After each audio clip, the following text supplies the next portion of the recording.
他不适合你，给我吧。兔子群，准备战力时简直是惨无人道。出生魂，他们是我要跟他们一起必杀。插团，出动！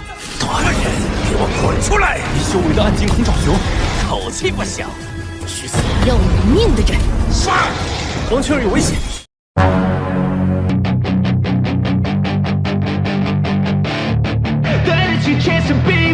Hey kid, don't ever let them get inside your head. Halo guys, jumpa kembali bersama Mimin di channel IP Movie. Di video kali ini, kita akan melanjutkan pembahasan bocoran alur cerita Solen 2 episode ke-68. Tanpa berlama-lama, langsung aja kita masuk ke bocoran alur ceritanya. Ini dia, let's check it out. If only I could go back in time, I'd tell myself that everything will end up alright. Just push yourself, test yourself, figure out what you like.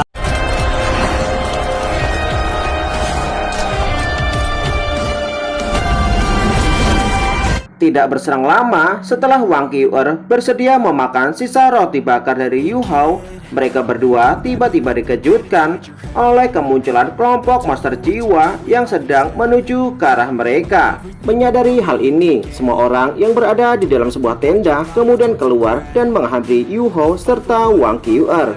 Dekan Sami'er kemudian bertanya kepada Yu Hao apa yang sebenarnya terjadi. Yu Hao mengatakan jika terdapat sekelompok binatang jiwa yang sedang menuju ke arah mereka. Mereka merupakan sekelompok babi hutan merah darah. Mendengar hal ini, Dekan Sami'er kemudian memerintahkan kepada semua murid untuk bersiap melakukan mode baku hantam.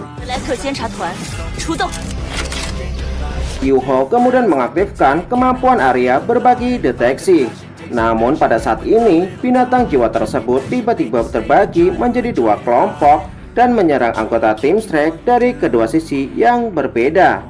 Menyadari hal ini, Dekan Sami'er kemudian mengatakan jika kelompok binatang jiwa tersebut sangat sulit untuk dihadapi. Sesaat kemudian, Hogyangmo segera mengaktifkan kemampuan roh pelindung untuk memberikan dukungan kepada rekan-rekannya. Tidak berserang lama, Yu Hao dapat merasakan jika kekuatan dan kemampuan mata roh spiritualnya telah meningkat secara bersamaan, sehingga jangkauan mata roh spiritual Yu Hao menjadi lebih kuat. Tepat ketika kelompok binatang jiwa tersebut menyerang anggota tim Shrek, Sami'er memperingatkan kepada semua murid untuk berhati-hati. Sami'er mengatakan jika beban darah mengandalkan kekuatan tubuh mereka untuk menyerang musuh. Meski memiliki tubuh fisik yang kuat, namun kelemahan mereka terletak di bagian kepala, sehingga mereka harus mengincar bagian tersebut untuk menjatuhkannya. Sami'er kembali mengatakan jika pemimpin dari kelompok binatang jiwa tersebut memiliki umur 50.000 tahun serta tubuh emas tak terkalahkan. Mendengar hal ini, Wang Qiu'er kemudian berinisiatif untuk segera bertindak. Bentrokan yang terjadi membuat Raja Babon Darah terpental mundur. Meski Wang Qiu'er berhasil menjatuhkan binatang jiwa tersebut, namun Raja Babon Darah kembali berdiri dan meraung dengan sangat keras, sehingga kelompok binatang jiwa tersebut perlahan berjalan mendekati anggota tim Shrek dan mengapung mereka. Kejadian ini seketika membuat anggota tim Shrek menjadi panik. Raja Babon Darah kemudian menatap ke arah Wang Qiu'er dan menargetkannya sebagai musuh. Sesaat kemudian, Raja Babon Darah berlari dengan sangat cepat untuk menyerang Wang Qiu'er, sementara Babon Darah lainnya menyerang anggota tim Shrek. Menyadari hal ini, Yu Hao kemudian mengaktifkan kemampuan roh pelindung untuk menekan kelompok binatang jiwa tersebut. Namun Raja Babon Darah yang menyadari hal ini segera mengaktifkan tubuh emas tak terkalahkan untuk memblokir kemampuan roh pelindung Yu Hao, sehingga anggota tim Shrek tidak mempunyai pilihan lain untuk menghadapinya secara langsung. Yu Hao kemudian mengaktifkan kemampuan roh pelindung cakar beruang emas. Dalam waktu singkat, Yu Hao berhasil menjatuhkan 5 dari kelompok binatang jiwa tersebut. Sementara Wang Dong juga berhasil menjatuhkan beberapa dari mereka menggunakan roh pelindung sayap Dewi Radian Kupu-Kupu. Di sisi lain, Wang Qiu'er hanya menggunakan kekuatan tubuh fisik untuk memblokir serangan Raja Babon Darah. Tidak hanya Wang Dong'er dan Yu Hao yang terkejut melihat kejadian ini, bahkan Dekan Semi-Er dan Gong Yamo juga terkejut. Mereka tidak menyangka jika Wang Qiu'er ternyata sangat kuat. Secara bersamaan ketika raungan naga tiba-tiba terdengar, Wang Qiu'er kemudian melepaskan tinju oktan miliknya ke arah kelompok Babon Darah. Singkat cerita, melihat kelompoknya telah dibantai, seketika membuat Raja Babon Darah sangat marah dan meraung dengan sangat keras. Kemudian diikuti oleh kelompok Babon Darah lainnya. Sesaat kemudian, sebuah kabut darah keluar dari tubuh mereka dan menyelimuti hutan Stardo. Menyadari jika Babon Darah telah kehilangan kesadarannya, Yu Hao segera menggunakan kemampuan mata roh ketiga untuk menekan energi jahat. Kejadian ini seketika membuat semua orang merasa terkejut dan menatap ke arah Yu Hao. Yu Hao mengatakan, jika ingin mengalahkan kelompok binatang jiwa tersebut, kita harus menjatuhkan terlebih dahulu pemimpin kelompok mereka. Yu Hao mengatakan jika dirinya akan menghadapi pemimpin kelompok mereka. Sementara untuk sisanya, Yu Hao serahkan kepada rekan-rekannya. Tidak berselang lama setelah Yu Hao mengatakan hal ini, Raja Babon Darah kembali meraung dengan sangat keras. Secara bersamaan dengan hal tersebut, Babon Darah mengalami perubahan di sekitar tubuhnya. Pada saat ini, baku hantam sengit antara Babon Darah melawan anggota tim Shrek akan segera terjadi. Pemimpin dari kelompok binatang jiwa tersebut kemudian memimpin kelompoknya untuk menyerang anggota tim Shrek. Di tengah baku hantam, anggota tim Shrek menyadari setelah tubuh binatang jiwa tersebut mengalami evolusi. Tidak hanya kecepatan, bahkan serangan dan pertahanan mereka menjadi jauh lebih kuat daripada sebelumnya. Hanya Wang Qiu'er yang tidak terkejut melihat kejadian ini.